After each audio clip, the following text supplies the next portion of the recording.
There's snow on the field, but spring practice is upon us. I'm Barry Tramel, along with OU writer Jason Kersey.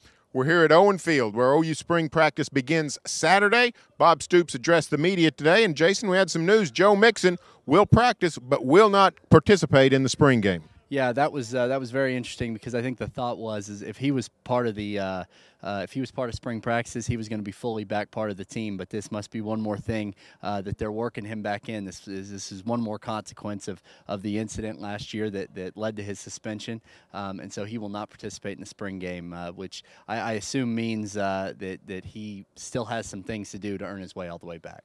Of course, it's not as if tailback is a destitute position for the Sooners. You've got Samaje Perine, one of the best in America, but you also have got Alex Ross, Keith Ford, both very proven, solid tailbacks. And Stoops talked about Rodney Anderson already on campus as a true freshman, looking very good.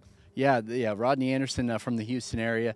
He was a highly recruited kid. He committed last summer, enrolled early, and some of the things that he said about him sort of reminded me of some of the things he was saying about Samaje Perine, early last year or in the fall. So definitely he's going to have an opportunity to contribute. I think the biggest question is how are they going to find enough carries for all these guys? Well, the one thing we know, at most they'll use two tailbacks, but they'll also only use one quarterback. We know that. And a bunch of proven guys on campus, or a bunch of experienced guys, 3 quarterbacks on campus with multiple Big 12 conference wins, plus freshman Justice Hansen. So very crowded quarterback position as Lincoln Riley's offense takes off. Most definitely, and I think Trevor Knight comes back as maybe the leader just because he's got the most experience and the most experience here at Oklahoma.